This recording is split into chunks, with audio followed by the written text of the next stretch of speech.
Good morning. Let the record reflect Commissioners Johnson, Sobroff, McLean Hill, and Goldsmith are present, and we have a quorum. Thank you. Before we go into the first agenda item, I want to announce that we are doing a community meeting on Tuesday, September 19th, 2017, from 6:30 to 8:30 p.m. at the Edwin Markham Middle School auditorium. This meeting will be posted throughout all the LAPD's websites and social media.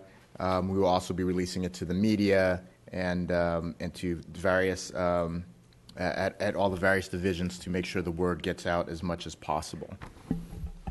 Mr. President, there are also some flyers in the back of the room for anyone who's here today and would like to take one. Thank you. Okay, we can go to the first item on the agenda. The first item on the agenda, election of officers. That item has been continued. We're now on item number 2, consent agenda items. Thank you. We have no cards. No comment cards? No, sir. Okay, I'll make a motion to approve items 2A and 2B. Do I have a second? Second. Any comment on the items? All in favor? Aye. Any opposed? Thank you. Okay, we're now on item number 3, regular agenda items. No comment cards. Okay, on item 3A, it would be nice if someone read the report into the record. Item number 3A, Department's report dated August 17, 2017, relative to the recommendation to award the Medal of Valor for Bravery to Sergeant Jesus Garcia, serial number 33022, Central Traffic Division. Good morning. Good morning. Commander Patrick Smith for Police Sciences and Training Bureau. This recommendation for the Medal of Valor for Sergeant Jesus Garcia.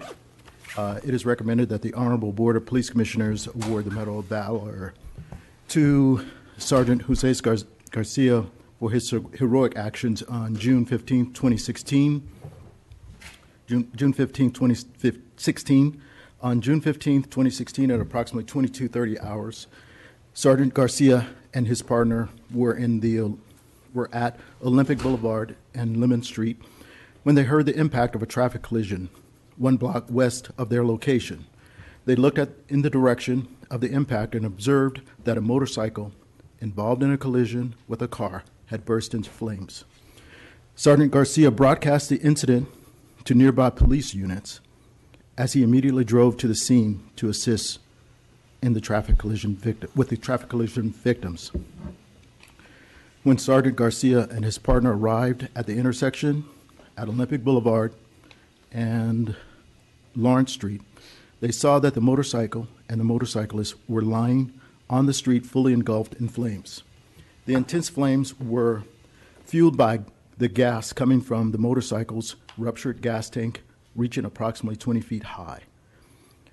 Sergeant Garcia and his partner immediately exited their police vehicle and ran towards the motorcyclist to pull him away from the fiery wreckage. During the intensity of the flames, it was difficult for the sergeants to safely approach the engulfed motorcyclist. At one point, the inferno increased in intensity, forcing them to pull back to a safe position. As Sergeant Garcia's partner ran back to the police vehicle to get a fire extinguisher, Sergeant Garcia ran towards the fully engulfed motorcyclist and burning wreckage, grabbing the motorcyclist's legs and pulling him away from the burning wreckage to safety towards the west curb of Lawrence Street. In doing so, Sergeant Garcia sustained burns to his hands and face. The fire extinguisher was used to extinguish the motorcyclist. Shortly thereafter, Central Traffic Division officers arrived and established a crime scene, contained the area, and directed responding police officers to search for the hit-and-run driver of the involved car. Meanwhile, Officer Way and Sergeant Garcia and Mendoza removed the motorcyclist's smoldering clothing and backpack. With decisive action, the officers rendered first aid to the motorcyclist as they cleared his airway and extinguish the additional flames. The officers placed the motorcyclist in a supine position until the fire department arrived and provided further medical treatment and transported him to University of Southern California Medical Center for medical treatment. The motorcyclist sustained fractures to his legs and arms and a lacerated liver, and third-degree burns to his lower extremities. The courageous actions of Sergeant Jose Garcia reflected the higher standards of the Los Angeles Police Department. His bravery, decisiveness, and life-saving actions are worthy of the department's highest award for valor. Thank you. I want to commend Sergeant Garcia's bravery, and I will happy to move that we approve the department's report. Do I have a second? Second. All in favor? Aye. Aye. Any opposed? Thank you. Thank you very much. Thank you. Any comments on item 3B rather? Would anybody like a report on that item? No, sir. Okay, I'll move item 3B. Do I have a second? Second. All in favor? Aye. Aye. Any opposed? Thank you. We do have cards for 3C, sir. Thank you. Okay, we have the department's report dated August 28, 2017, relative to the transmittal of the grant application and award acceptance for the 2017-2018 real estate fraud prosecution grant. Okay, whoever the department representatives on this item are should come up on item 3C.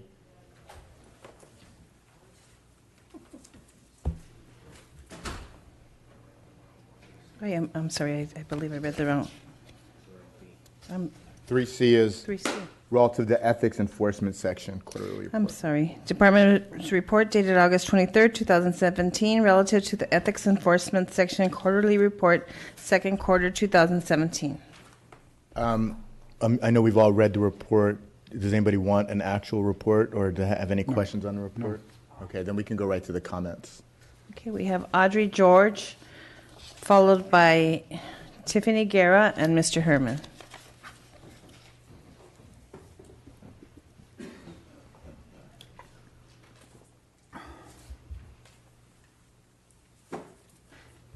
I'm going to be brief, but for good reason. I really doubt that all of you have really read this entire report. Clearly, these reports are conducted in a biased and incompetent way that lacks legitimacy and renders them ineffective. They don't ever, or at least not routinely, test for very important groups, such as whether they test for narcotics, gang enforcement, sexual misconduct, planting of evidence, and other things that are very important to the community.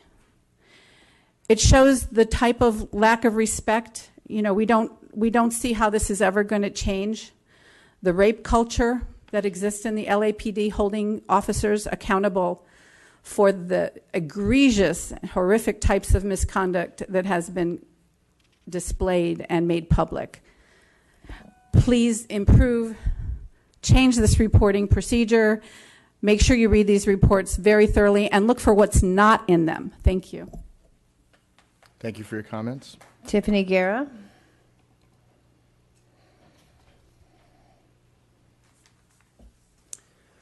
So the idea that the LAPD can investigate their own and be objective is not something that we've seen work. The ethics enforcement section that conducts these investigations works closely with internal affairs, and what we've seen from internal affairs are the outcomes of the investigations into complaints.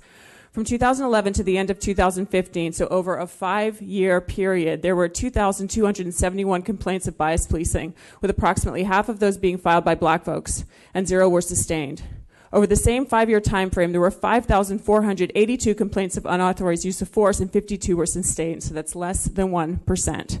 So what we see happening is that folks are reporting that police are engaging in misconduct, and yet we see very low rates of any complaints ever being sustained. Are these thousands of people lying? Thousands of people, thousands of complaints. So that's why it's hard to look at the ethics reports like this, where we consistently see you running tests only in certain ways. You only check the complaints filing process by phone, for example, never in the field. You only do investigations in certain departments based on your last 6 quarterly ethics reports anyway. So your internal investigations are being conducted in predictable ways and are not identifying or calling out misconduct that we know exists, which is why we are not satisfied with LAPD's investigations and why we are demanding an independent investigation into the culture of sexual and domestic violence that exists on the LAPD and how that shows up when employees are at work, but also when they go home. We haven't heard back from the board on this matter, so we will be taking it higher to the mayor's office and to the city council. And speaking of ethics, Steve Sobroff, you had a lot to say last week about philanthropy and the institutions, and how you could arrange a meeting between SoCal Grantmakers and LAPD and help them focus their efforts. But on the board of SoCal Grantmakers already, we have Shane Goldsmith and 2 members of the LA Police Foundation leadership team, Jeffrey Glassman and Steve Neeson. So we're already seeing this crossover between philanthropic organizations and police commissioners and foundation members. Last week, we saw you ready to channel funding from those organizations to service providers on a list compiled by LAPD without even asking the most basic questions of how that list was compiled. Isn't that a matter of ethics? Thank you for your comments. Mr. Herman? Shout out, he's back. But what's the objective report? Why do we have an objective report? Why should we have one? Apparently, there's some ethic violations and misconduct, as you heard by the fellow speakers. But what's ethically wrong about it? Steve Sobroff can't pay for his dog license. Woof, woof. Other than that, if I was in development and a liar, I wouldn't have to pay for my license because that's what lying's all about. So when we talk about how to receive a department's report, direct officer, Inspector General Mr. Bustamante, who I find conflict of interest because he sits next to the Chief of Police. The Chief of Police. That's a conflict of interest. Not that Deputy Chief Mr. Moore is a bad man, but there's men that sat in that seat that did vicious, horrible things to men and women in our society today. So unless you do an actual report and you take the time to listen to the misconduct of the report, then an action can take force called civil rights, Brown Act violations like you did to Michael Hunt, 83 arrests. A man's trying to work, an African-American man's trying to work in Venice Beach, and he has to come in here and petition you over and over while you illegally arrest him. The same way you did to Wayne Spindler, TMUs, temporary restraining order by Carol Bose, B-O-A-Z, Goodson. What's wrong with the bitch? That's not a threat. It's just an expression of thought from the heart. But the bitch puts a restraining order on people just because an elected official feels he's threatened, like Jason Herman Wesson Jr., a.k.a. H-E-R-B, Herb. You should do an ethics investigation to all the policies, all the procedures, and all the misconduct by elected officials who go around fucking young kids. We have no other comment cards on this item. Okay. Do I have a motion to receive the department's report and direct the Office of the Inspector General to submit an analysis of this report along with any appropriate recommendations to the board? Do I have a second? Second. All in favor? Aye. Any opposed? Thank you. We're now on item number 4, report of the Chief of Police, Chief Moore. Good morning, Commissioners. On behalf of Chief of Police Charlie Beck, I'll provide my report. First and foremost, our thoughts and prayers are with the people of Houston and the surrounding area of Texas, dealing with the aftermath of Hurricane Harvey and the continued onslaught with now Tropical Storm Harvey. I spoke with Police Chief Art Acevedo on Sunday, offered him, of course, our support and thoughts of dealing with the ordeal that they are faced with. And I know that all of Texas and public safety and first responders are doing everything possible to protect those citizens there. We are, as a city, proud to say, are participating in a task force of first responders, and while the police department's not there, we do have our firefighters as well as citizen volunteers that are in that task force one and are now on the ground in Texas. I think it does speak to, though, as we see the ongoing days, a point I want to draw to citizens in Los Angeles with, while we're not prone to hurricanes, we are very much prone to earthquakes. and the days and weeks that will go in front of those communities in Texas, we will see similar here when a large earthquake strikes, which is inevitable. And so I think it speaks to the preparedness of all our communities to ensure their resilience, and when such a natural event strikes, law enforcement and public safety officials will be hard-pressed to meet even the baseline demands. So it's very challenging. As far as other significant incidents and activities, there was an officer-involved shooting this past week that I want to brief the commissioners and the public on. And this was previously announced that on August 22nd this year at 1400 hours, about 2 p.m., detective personnel assigned to our Gang Narcotics Division, Fugitive Warrant Section, along with members of the FBI Task Force for Fugitives, received information that an individual who was wanted for the murder of his wife and kidnapping of his son, which was the subject of an Amber Alert, was actually located inside an apartment building in the San Fernando Valley area of the city, located in the 5500 block of Lindley Avenue. Members of our Gang Narcotics Division Fugitive Task Force, along with the FBI, all who were attired in plain clothes and driving unmarked vehicles, began a surveillance of the location while they were assembling additional resources to take this person into custody. At approximately 6:45 that night, a few hours later, our detective personnel observed that the suspect, an individual by the name of Kostastin Morozovo, exit the location with the victim, who was later identified as the individual identified in the Amber Alert. Detective personnel attempted to effect an arrest of the suspect. The suspect fortunately let go of the victim and walked eastbound on Killen Avenue. Suspect then removed a handgun from his waistband area and pointed it at the officers, as reported by officers. That resulted in an officer-involved shooting. Los Angeles Fire Department personnel, paramedics, transported the suspect to Northridge Hospital, where he was pronounced dead. The 9-year-old victim, who was identified in the Amber Alert, was not injured, fortunately, nor were any officers injured during this incident. There was a 9mm semi-automatic handgun, which was loaded, that was recovered at the scene. Force Investigation Division personnel responded, and they're handling the investigation, along with members of the Los Angeles County District Attorney's Office involved shooting rollout team, as well as members of the Office of the Inspector General.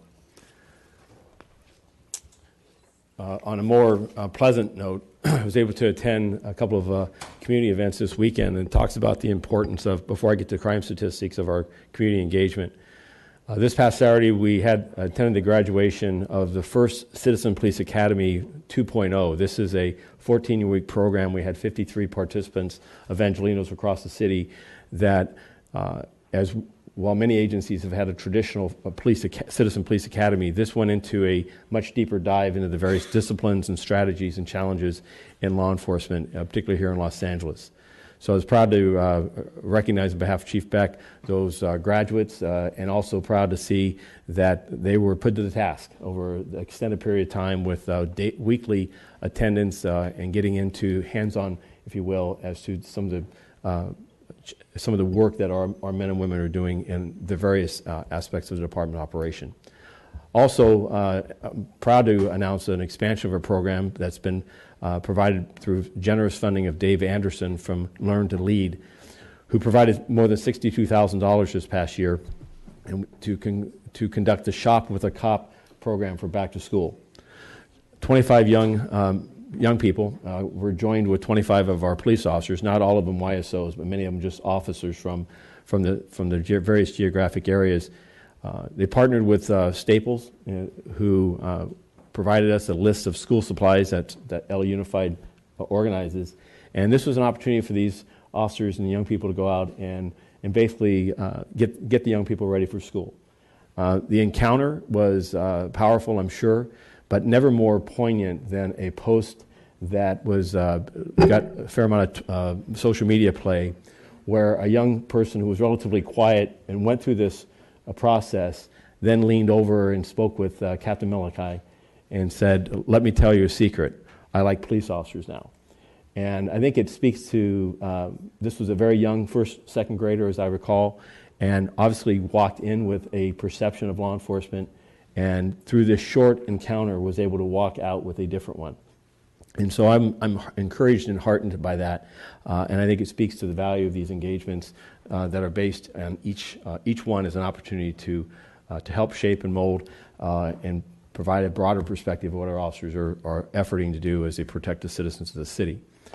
As for crime statistics, this week we had a continued improvement in our violent crime picture.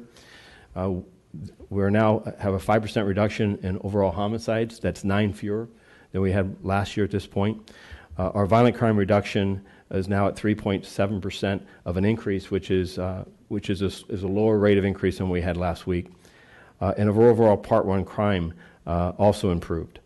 As I'm here today, we have 39 fewer victims that have been shot than a year ago today.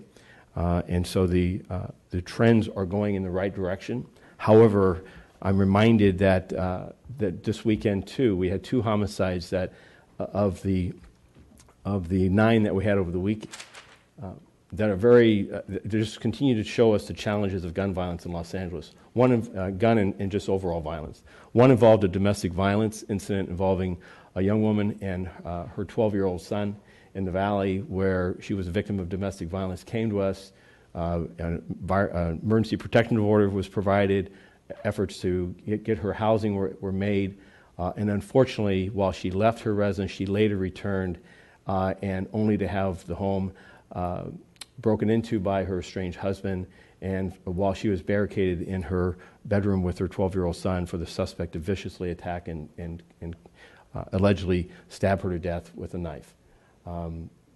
That suspect was then fled and later was arrested. A day and a half later, a young woman was murdered in South Los Angeles as she was visiting friends, and her husband and her 2- and 3-year-old child in a car were told to leave an area because of alleged gang presence and told that they didn't belong there. And in fact, they did leave that area, only to then have again, allegedly gang members accost them on the street, and a car-to-car shooting occur, killing this young woman,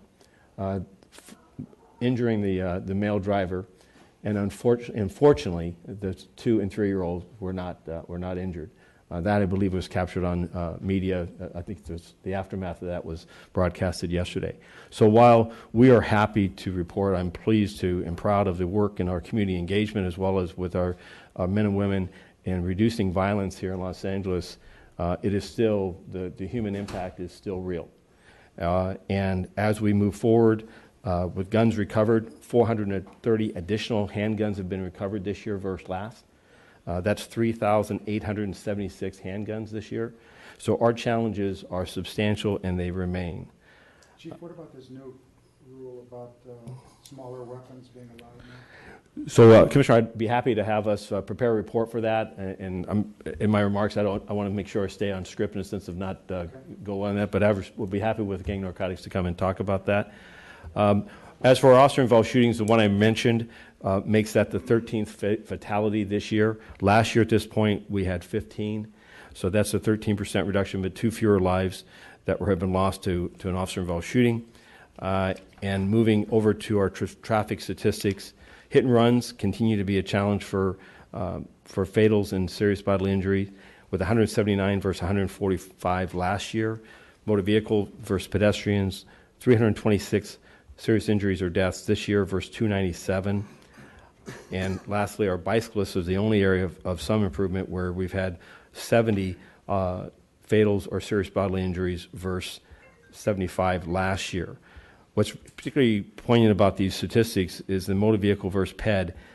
Of the total number of fatalities, 79 are pedestrians of fatals versus 36 of motor vehicles. So it speaks to the criticality of people, of all of our people as they move around the city, respecting the rules of the road, and certainly as pedestrians or motoring public, providing people room to make those movements. As these collisions occurred, they're having some very devastating impacts on people's lives. Lastly, sworn personnel and civilian stats. We have 9,971 sworn, additional 30 from our municipal police officers. So I'm happy to comment that this is the first report that I can recall in some time where our total personnel sworn strength is now 10,001. And Wow. I'll take a pause. So 10,001. On our way to full staffing at 10,033. Sworn civilian personnel on payroll stand at 2,855. We still have 471 civilian vacancies. And our reserve specialists and volunteers, our reserve officers now number 400. Our specialist volunteers at 285. And we have 2,172 cadets. And I appreciate your patience today in my lengthy remarks relative to the state of Los Angeles. Thank you. Thank you. Any commissioner questions? Thank you. You want to call the comments, please? We have 9 comment cards. The first 3, Prentice Jenkins, Audrey George, and Mr. Herman.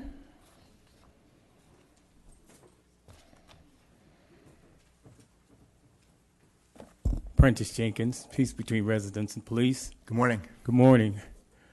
Good morning, President Johnson, Vice President Soboroff, and the Commission. I want to say congratulations to Sergeant Jesus Garcia.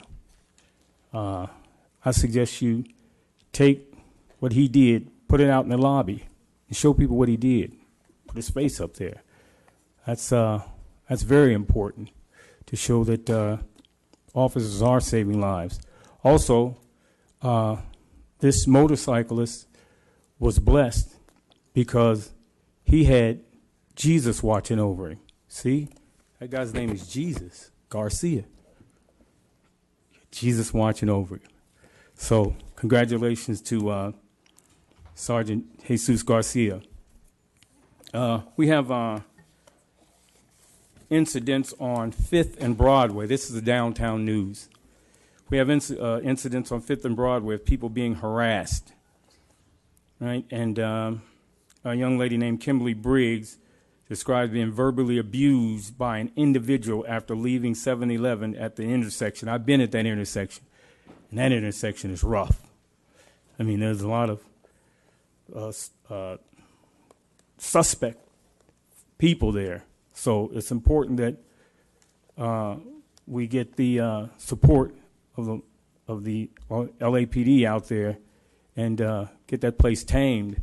Also, we need the police department to get down on Bixel and 7th, Broadway and 7th, because what we have is what's called pedestrian intimidation by cars. Get down there. Somebody's going to get killed because those cars keep getting in front of the pedestrians and they won't let us get up on the sidewalk. Thank you. Thank you. Audrey George, please.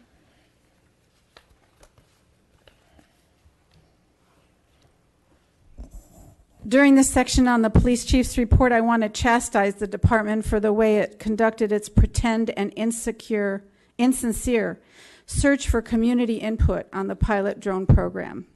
Clearly, the LAPD did not want community input. Even though there was a remarkably high level of attendance at these unpublicized last-minute meetings, there was no attempt by the LAPD to actually gather and document people's comments. So you will find the community today here in this room reporting back so that the attempts of all those who took time out to go to those meetings to express their feelings will not be for naught.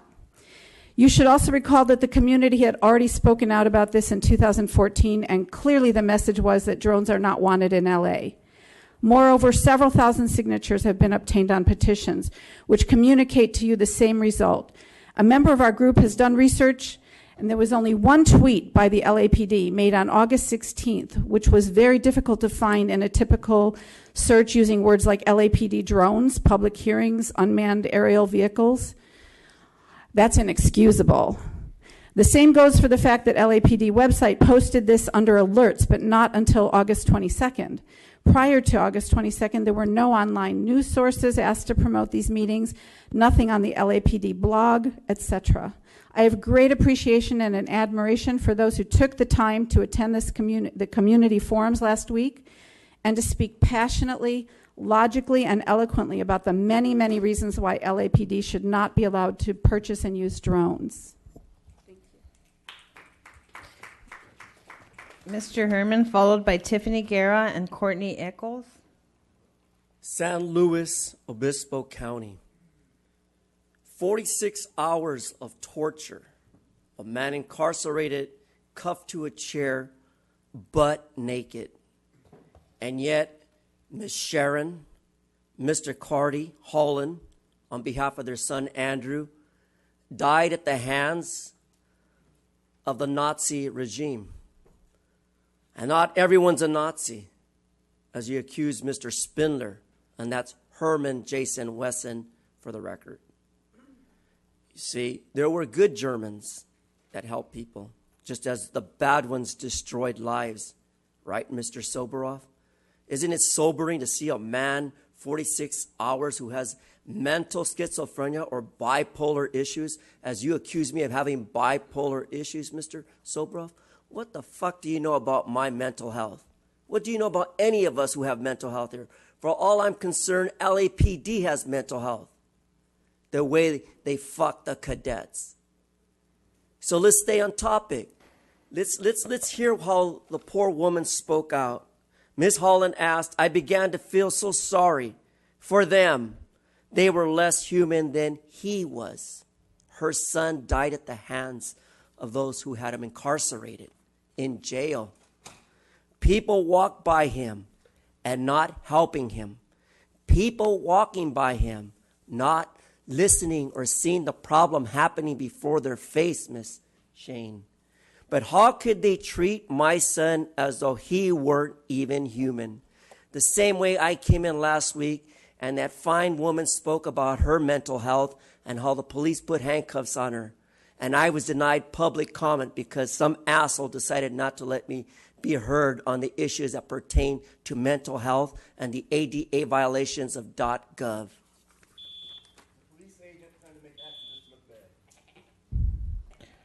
Tiffany Guerra, followed by Courtney Eccles and Hamid Khan. Okay, so I just want to echo the words of my comrade who raised up the poor outreach that was conducted. So far, we've seen that consisting of one tweet by LAPD headquarters. By that account, there was one tweet. So if that's what community outreach looks like, then we don't believe you. And we know that that's not rooted in anything genuine. Chief Beck uses terms like community policing and speaks frequently of the compassion of his officers, yet he endorses arming them with weapons that actually come from military forces or were developed by the military. Companies that have sold you equipment like Motorola have actually referred to LA neighborhoods as test beds for such surveillance equipment and for the LAPD, as stated by Hugh O'Donnell, who is not only a Motorola salesperson, but who sits on the LA Police Foundation and channels donations from Motorola to the police in that way. And we see how you use LA neighborhoods as test beds, for example, by using a helicopter to shoot and kill armed people on the ground, like in Sunland. We know that's how you think about LA neighborhoods, as test beds, and the people who live in them are suspects.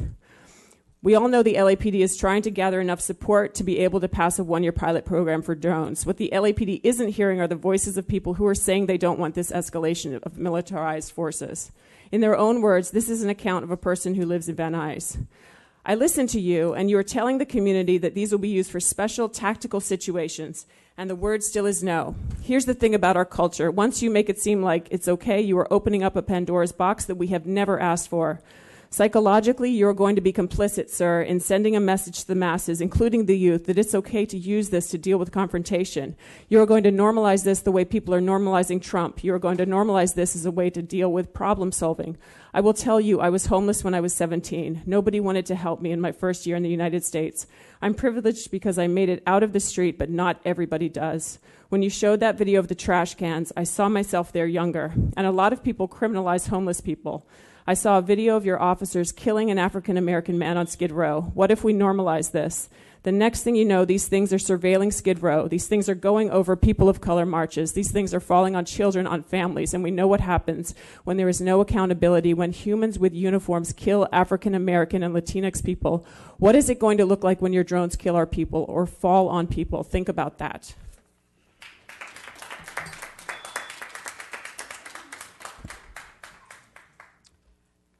So I'm just going to read some community responses against the militarization of policing as well.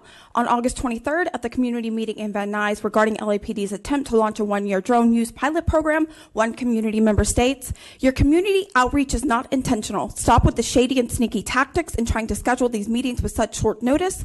We are very concerned with your proposal to use drones. You have received millions of dollars to militarize your force over the years, and regardless of all the trainings on how to de-escalate situations and be more proactive on how you interact with vulnerable populations, you keep misgendering us, criminalizing young people, and killing African American and Latina community members.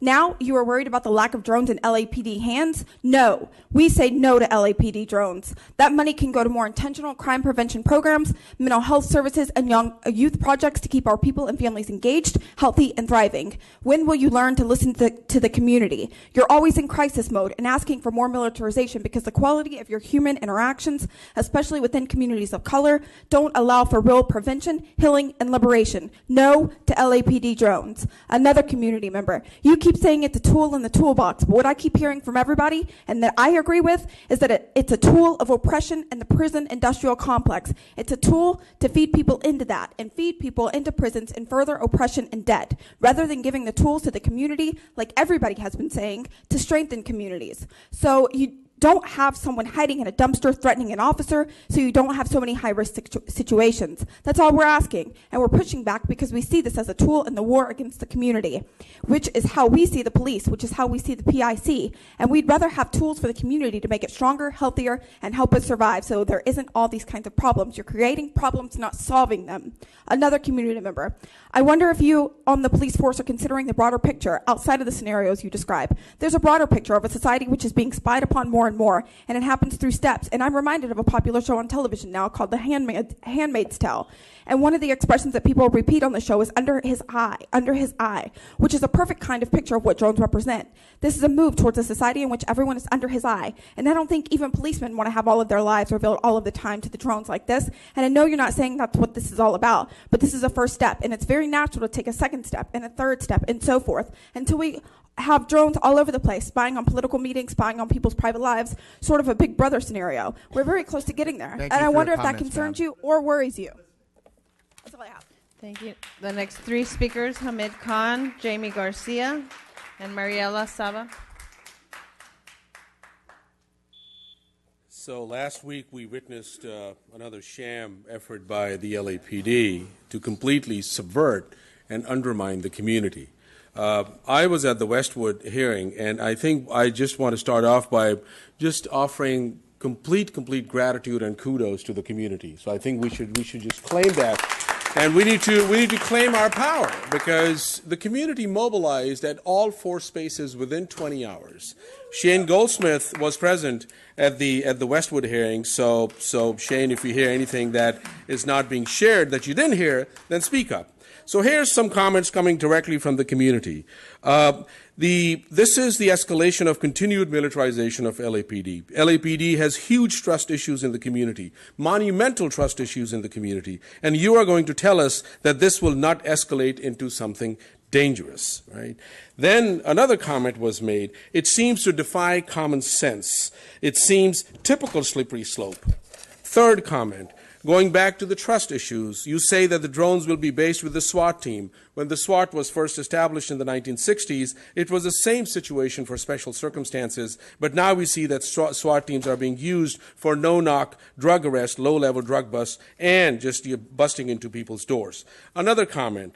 There's nothing to protect an innocent person or innocent people. First there are drones, then listening devices, and of course then stingrays. It is a slippery slope. What will happen in 10 years? We have to stand up. In 10 years, we will not have any privacy. Robots can identify you from 100 yards away.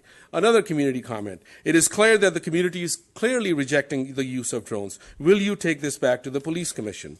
And then, last one, amongst many of those, was, I'm sorry, I don't believe you at all. So this is directly coming from the community. This is not something that people you hear every Tuesday. This is your community outreach. This is your community feedback. There is still some time to think about it and completely reject this program, and don't let it happen. Thank you for your comment.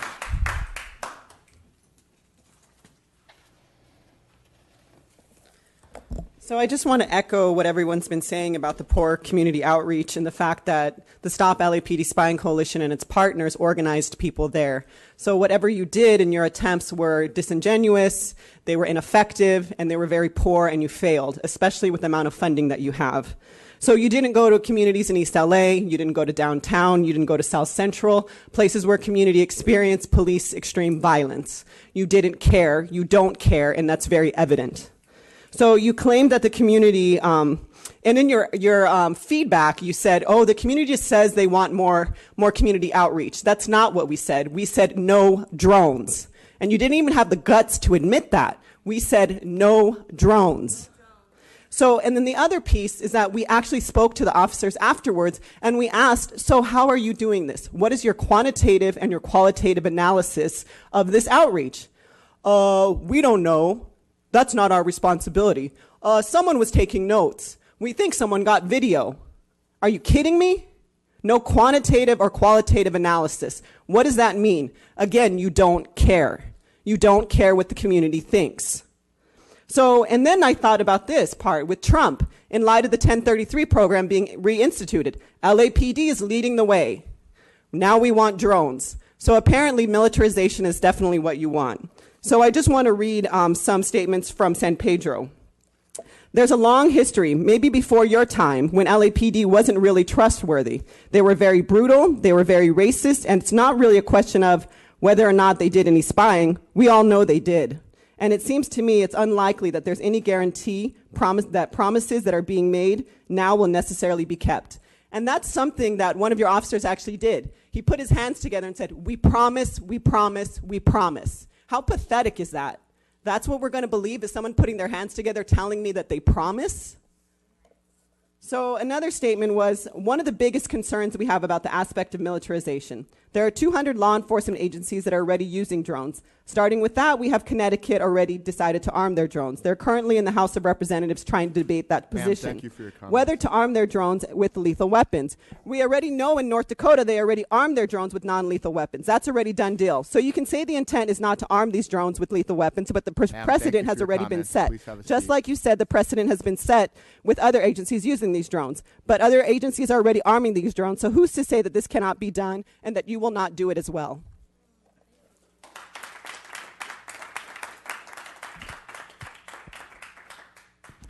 Hey, thank you everybody for winning.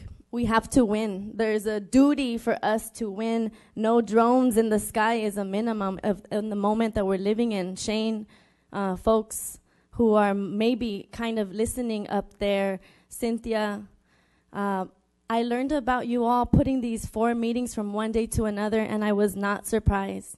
I am grateful to be part of a organized community in Los Angeles that is holding it down to defend our communities. I was at the Atwater Village of the 4 mostly white communities that you all chose, and we mobilized from one day to another. Some white folks from the same community did show up, and they were pissed at you white folks in uniform and this white-based department.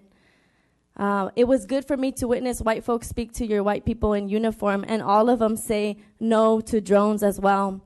I learned from an elder white woman who remembers when helicopters were part of what people were deciding on, and she was part of that process. And she speaks to it being today that mistake, that sick mistake that we live with in our neighborhoods, created prisons in our neighborhoods. A white elder woman speaking about prisons and people of color neighborhoods that we live in. There was a white mama with a white baby. She came on purpose with her baby. And I grounded in that myself too. Babies, that 1st and 2nd grader that you all were messing with and putting police ideas in, that's who I'm standing up for today. I'm standing up for my niece and for the baby children. I don't want them to be born into a world with that more sick apparatuses that are there to harm and hurt our people, to lock up our people, to traumatize our people. People spoke up about the anxiety that drones creates, the mental health impact it'll have on everybody. People in Charlotte spoke to me about a drone over an Afro-punk festival and how sick it made them feel. This is what you all are planning. This is what you all want to pass and have pre-planned to pass. And the community says no, a strong, strong no. It cannot happen, and we will win. We must win for Thank you for your everybody and the comments, ma'am. babies. The final comment card on this item, Isaac Pereira.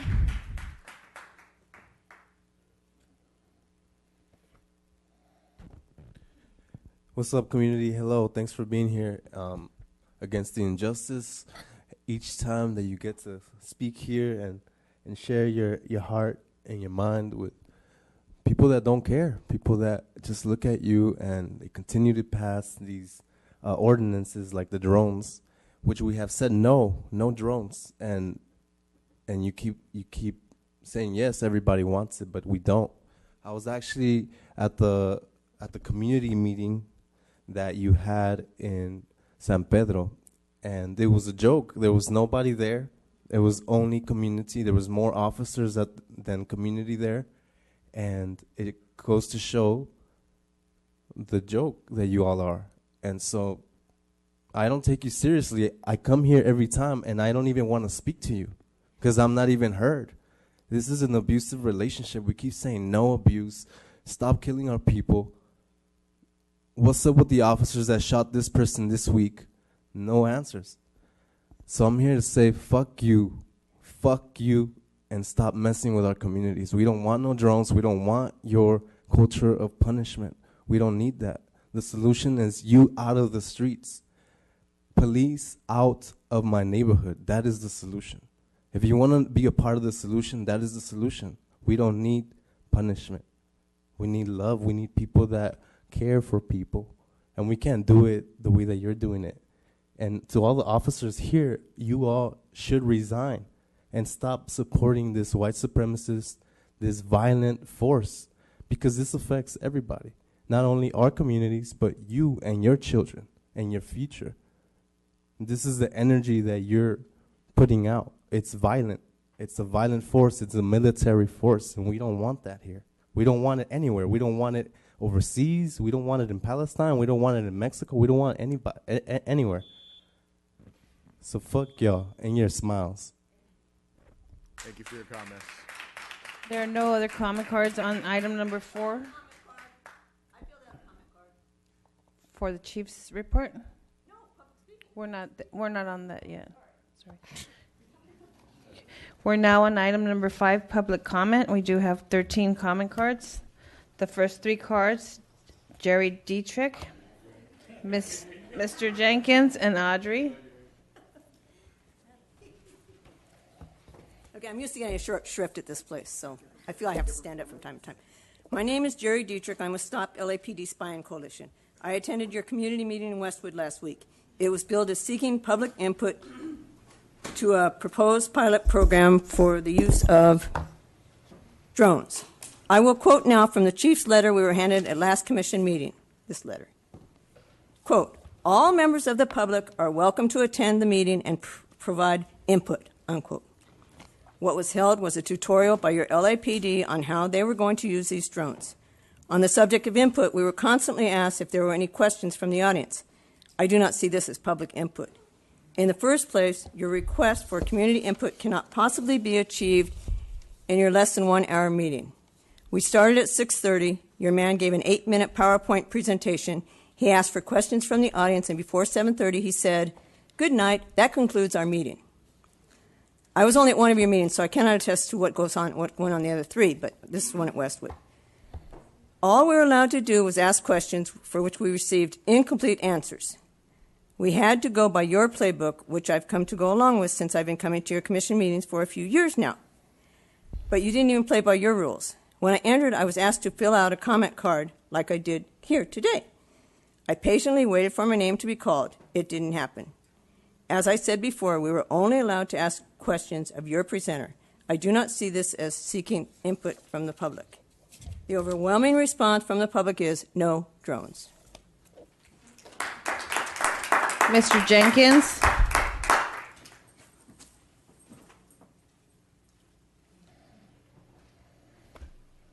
Prentice Jenkins, Peace Between Residents and Police.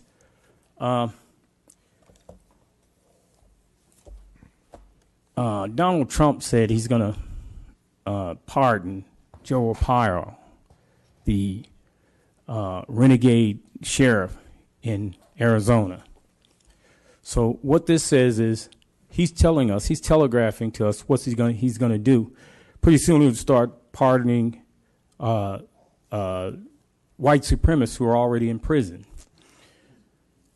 We're about to step into the twilight zone, an era where this man's going to put us against each other. We're going to battle against each other at some point. He's entertaining white supremacists in the White House right now. As a matter of fact, ISIS and Al-Qaeda have recalled all of their fighters from the United States and said no one else needs to go to the United States. Our man is in the White House now. He's going to do he's going to do to America what we did to the Twin Towers, but he could do it to all 50 states. He's going to put us against each other. White against black, black against black, white against white, Latino against Latino. He's about to put us all against each other, folks. And I'm the canary that keeps singing in the mine. That's why they put canaries down in those mines. Second you smelt that gas, the canary would start singing, or the canary would die. I'm the canary. I'm going to keep singing. We better prepare ourselves, folks. Charlottesville was just a spark. It was Sumter. That's what Charlottesville was. They want to know the next time they start fighting, they're going to start shooting. One guy did start shooting at Charlottesville, and you can blame that crazy psychotic in the White House. Audrey. Thank you. Followed by Adam Smith and Mr. Herman.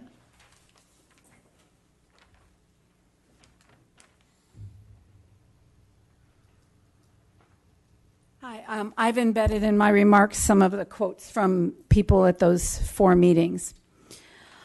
No drones. How can we trust any law enforcement agency who never actually uses the word drones, preferring unmanned aerial devices? To refer to drones to acquire and use this stalker technology. If the LAPD acquires drones, they will be incentivized to use them as much as possible to justify the purchase and costs of training the operators. If they are given license to deploy those new toys in exigent circumstances, they will eventually find reasons to arm them, to use them first and ask permission later, to use them in situations not originally prescribed by the pilot program regulations, to use them to collect and share data on black and brown folks living in high crime neighborhoods, etc. Just consider the way SWAT teams were originally intended to be deployed as contrasted to how and when they are now sent into crime-fighting situations that are minor and inappropriate for communities that already feel as though they're being targeted daily by militarized police personnel and equipment. LAPD is always in crisis mode and asking for more militarization because the quality of its interactions, especially with communities of color, don't allow for real prevention, healing, and liberation. No to drones. This is the epitome of LAPD's culture of never asking for consent. Drones are a tool of oppression, and this pilot program is a ploy to normalize the concept by suggesting it can be benign. We are 100% against the LAPD buying and using drones and against any further militarization of the LAPD, no matter what Jeff Sessions says.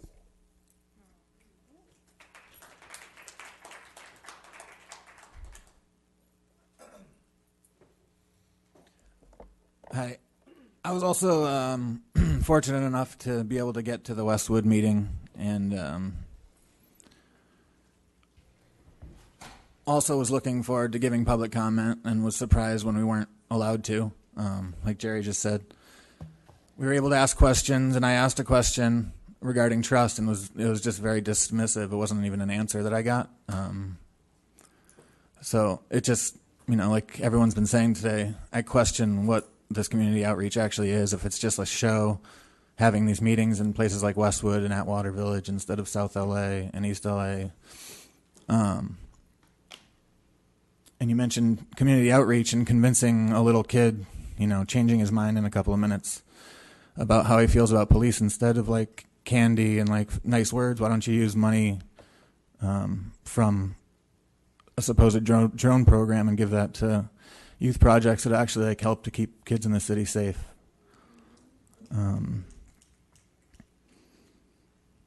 I should have written more stuff down, but I didn't. We are continually going to show up and continually be against these drones in any capacity. They should not fly. It's just ridiculous that we keep militarizing police forces in this country, especially this one, with its history. And just like every day, we're going to keep doing that. Chief Moore, if you can relay to your boss that every day we're going to keep demanding that Mayor Garcetti fire Chief Beck for being unwilling to hold his murderous officers accountable and for talking about consent with a rape victim. So that's it. The next speaker, Mr. Herman, please. Mr. Herman, followed by Hamid Khan, Tiffany Guerra, and Courtney Eccles. This is what it's like, Mr. Sobroff, to be on a leash. This is what it's like to pay for your dog license if you have it. You get a freedom to come in with your service dog. Although I was denied under DOJ 607-616 was my complaint, which is still under review and investigation. You see, the emotional stress you bring to the public, you hear their outcry? I hear it all the time. I, like them, we live in reality. The day-to-day shit we see in the street happening in our community. We don't want people investigating us. We don't want people probing in our lives unless we actually did some fucking crime. A white-collar fucking crime. Otherwise, we are presumed innocent until proven guilty. We all have our civil rights to come here and de-escalate our frustration and stress level. I love it when the child cries back there. It's not a disruption. I love it when my service dog barks. It's not a disruption. The only fucking disruption in our lives is people like T-Fank and you, Sobroff, who don't fucking take this seriously. The same way I brought up at public safety meetings up there at that fucked up place called City Hall for allegations against Wayne Spindler, fake news, and the Sentinel lying about Wayne Spindler having guns and all charges dropped. And what about Michael Hunt? 83 plus arrests, and then you have to get sued by him because he has a fucked up foot because you didn't put him in the proper cell to get immediate attention for his medical disability. It's the same shit you've done to me. Now, if you want me not in your face, find me a job, get me back to work, put me back in society. Otherwise, I'm here to fuck around and fuck up your day the same way the KKK, Clarence Brandenburg versus Ohio, 1969, U.S. 395-444. Fuck you. Hamid Khan, followed by Tiffany Guerra and Courtney Eccles.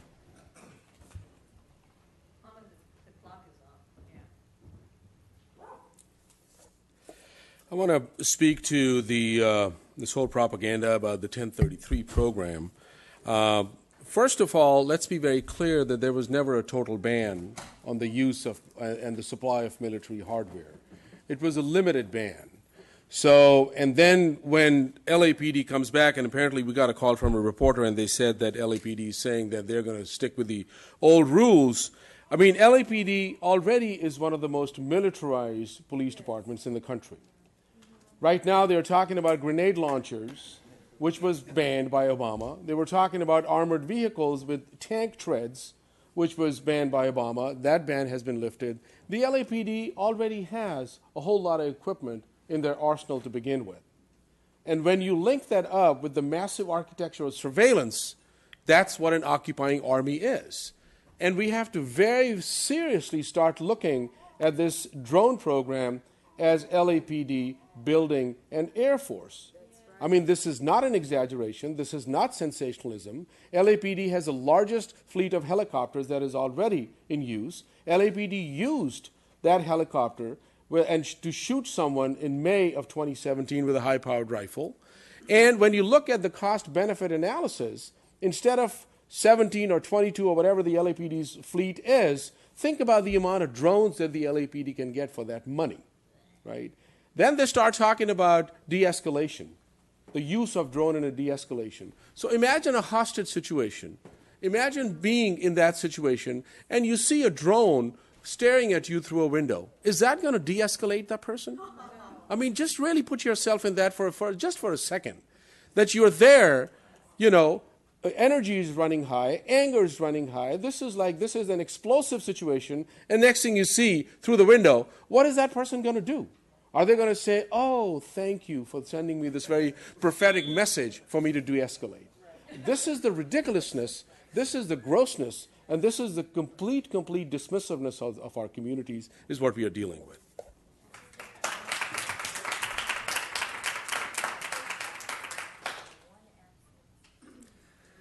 So you released a statement saying that the consensus from the community meetings was that the department needs to enhance its efforts in reaching the public on multiple social media platforms, but that's an outright lie.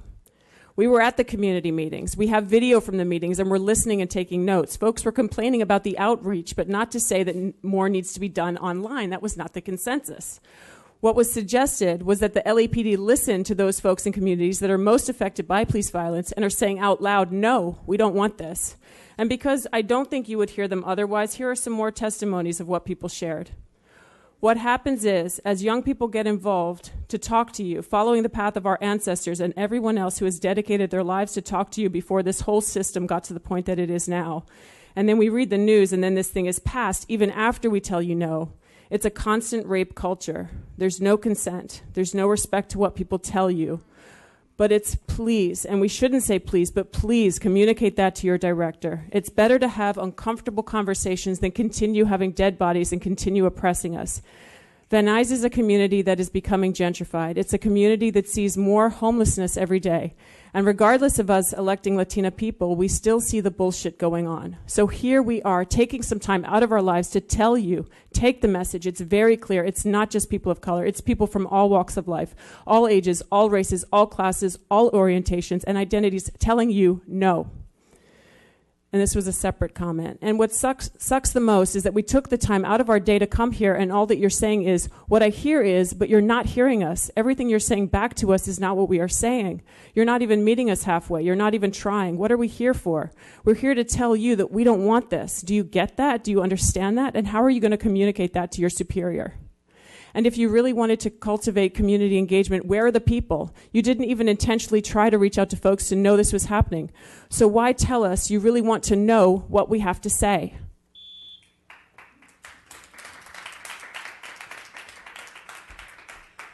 So continuing on with the comments of community members at the Van Nuys meeting regarding drones on August 23rd, one individual states, I've had a history with LAPD, especially with your officers. And let me just say, if you guys can't even handle a little girl crying because she's having a psychotic breakdown and you are throwing her and tasing her because she's not acting right, you guys cannot handle us. And it's just so ridiculous. It's just no. We shouldn't even have to say please. It's just no. Another community member. If you look at intelligence reports at the government level about what happens when our military acquires a new technology, there's often a short-sighted assumption that it will make things safer. But what it often does in the long run is it breeds a sort of long-term resentment that creates danger in the long run. And what I really want to urge you and caution you on is even if you have protocols set in place, and even if you claim you're going to use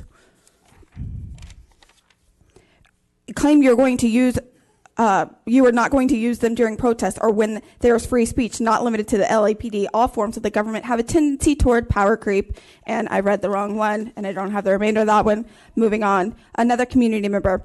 Do you want to have a conversation with the community, or do you want to continue speaking over us for the rest of our lives? We, the young people of color who live in this community, 42% Latino, let me remind you, we are sick and tired of being talked over, and our allies matter too. So if you want to have a real Van Nuys conversation, we should all be sitting down there. Motions to the panel of desks in a horseshoe versus police, talking from a desk to community members on chairs. And we should be having a conversation with you rather than you waiting for us to speak and then taking notes on how you were going to get all defensive and get back to us. This is not a conversation. We pay you. We should be able to dictate how these community hearings happen in 2017. And let me tell you something. I get it. Some people in our communities join these forces because we are poor and we want to have a future. And we see the coins that are on your side. But at the same time, you keep talking in specific situations that's for crisis. I'm a mental health counselor. Okay, I've spent most of my life studying mental health and why we get to the point of where we are. How many months have you studied to be where you are? I have 4 more months. I have more than 4 months, and let me tell you that we focus too much on crisis mode. This is why you are asking for these coins, because you just want to live off crisis mode actions. We believe in prevention. We believe in healing and liberation. Before you need to be policing who is the terrorist here. We know who is the terrorist here. It's been happening for a long time, and they happen to be in uniform most of the time. Thank you. Our next 3 speakers, Mariela Sava, Kirby Howell, and Ann Cleary. For the record, at Atwater, everybody said no to drones. White people said no to drones. One black person who was able to make it because, of course, your outreach sucks and that's part of your plans. And some of us brown folks, everybody said no. There was one elder white woman who said yes. And her argument was, people are falling in the LA River. We need drones to help rescue them.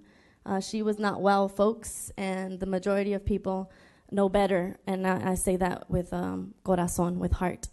We know the truth, and we speak the truth. I'm going to represent my neighborhood right now that is under assault, under attack by LAPD, specifically Hollenbeck Department, and all the forces that be in here that run that. Pedro Echeverria, I came to lift up his name. Pedro Echeverria. His name is going to come up as a number some time next year later. And I won't forget him every day because he lives with me in heart and mind and spirit. I got to see him on Sunday.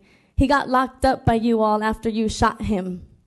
He's at Wayside right now with other locked up black and brown relatives. I got to speak to him and we got to finally process the shooting and the incident. And I want you to hear it, Shane, Cynthia, I want y'all to hear this. The question that the parents bring who I met with yesterday is, where are officers Lanza and Barahona? Are they still patrolling our neighborhood with the other ones who are patrolling our neighborhood and stopping all the youth and arresting them and incarcerating them and wiping them out with the gentrification in our neighborhood? Lanza, so disgusting. When he shot at Pedro Echeverria, Pedro spoke to me about Lanza squeezing his stomach so blood would squeeze out of him. He spent 20 minutes on the ground there. The intention was to murder the little brother, Pedro Echeverria, 18-year-old, after his graduation. That was the intention. I lift up Darlene's name, who helped save his life and stepped in to make sure he wouldn't be murdered. Where are Lanza and Barahona? Message from the Echeverria family. Question from the Echeverria family. Where are officers Lanza and Barahona?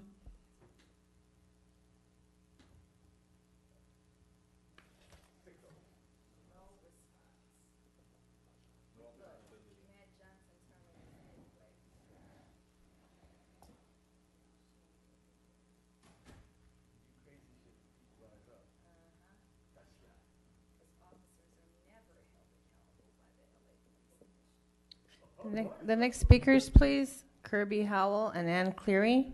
The question remains. Thank you for your comments. No, thank you. The question remains. And justice has not happened, and we will fight till the end, every day.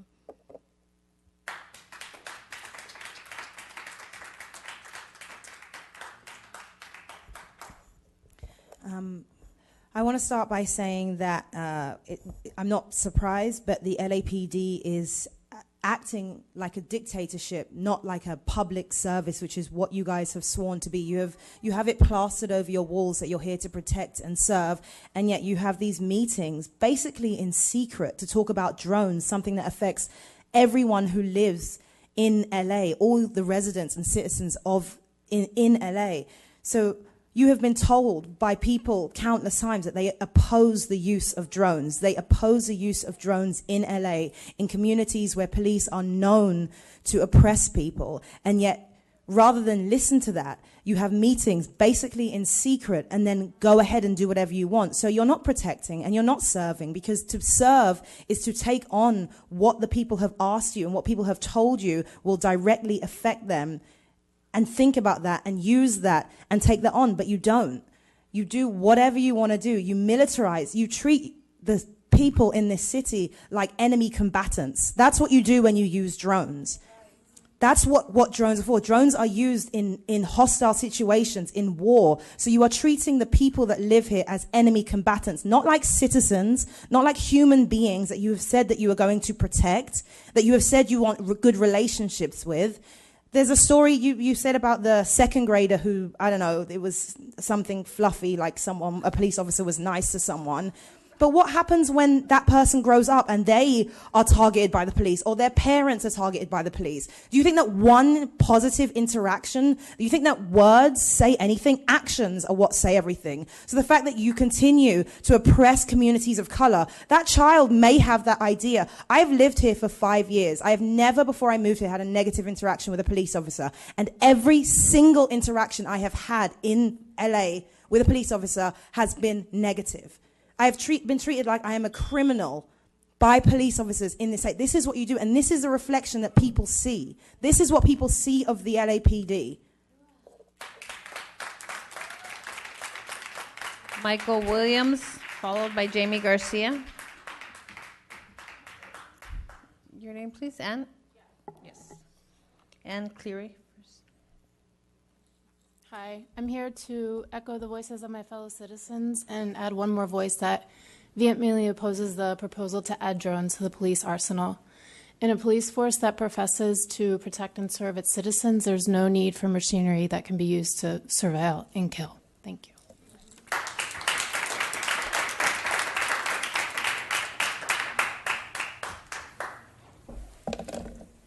So much to talk about in 2 minutes. Just a basic wrap up of what everyone's saying is that, this commission doesn't do anything to actually help the public.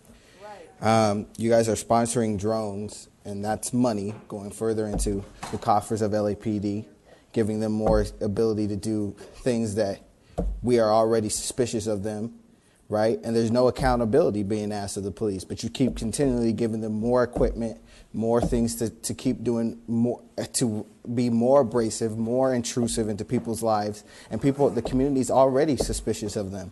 So how is giving them drones, how is doing all these things actually helping the community? Your chief actually sat up here and said what actually helps the community.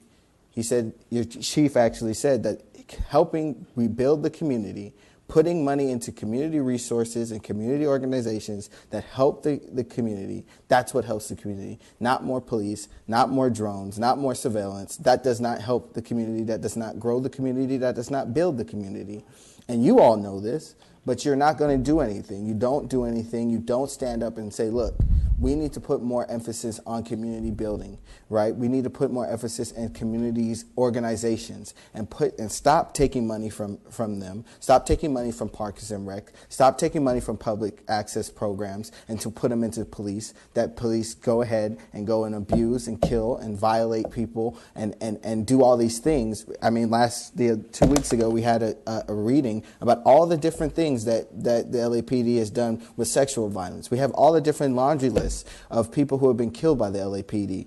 Why are you continually to fund a failed experiment? We've tried this. We've tried to have over-policing in our communities. We've tried to put more police. We try to give them more technology. It hasn't worked. You guys are still leading the country in murders. And compared to every other civil nation in this world, we are killing the most people out of them by far. It's not even close. So why do you continue to fund a failed experiment? Why? And the final comment card for Jamie Garcia.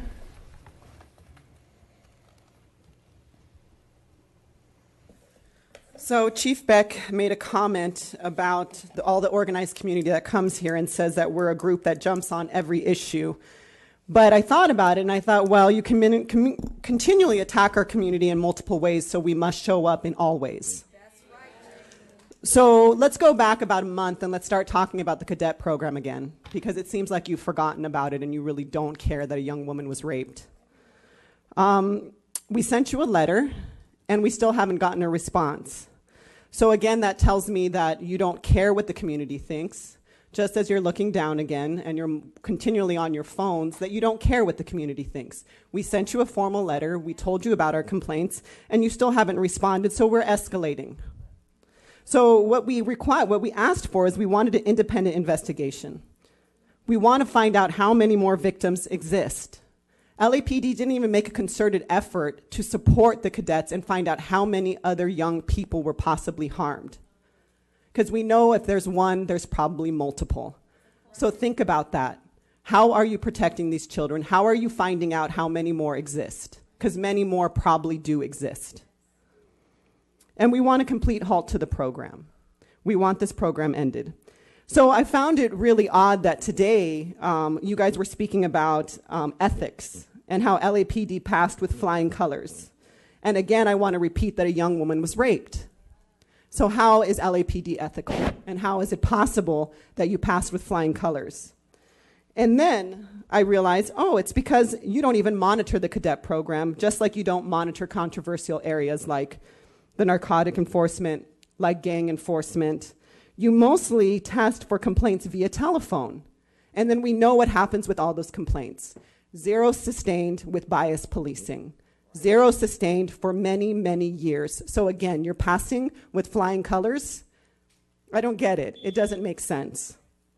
So I just here again to say that we haven't forgotten, we're continuing on, and that, again, you failed. You failed as a body. You don't care about what the community thinks, and you don't respond. Thank you for your comments.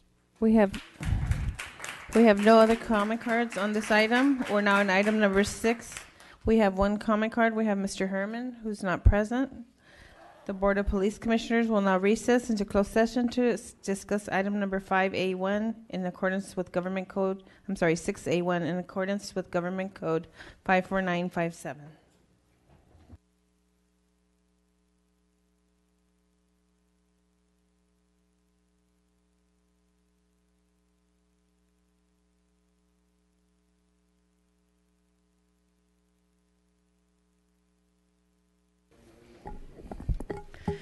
The Board of Police Commissioners has concluded its work in closed session. We are back in open session. In closed session, item number 6A1 was discussed, and the Chief's recommendations were unanimously adopted as it relates to tactics, drawing, and exhibiting.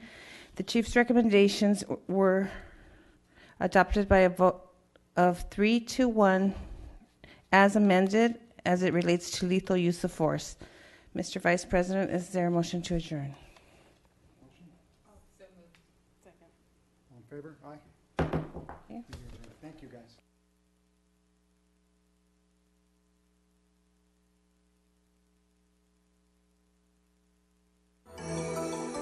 My name is Eric. My name is May. We are in Chinatown. You're watching LA City View, Channel 35. Our city, our channel.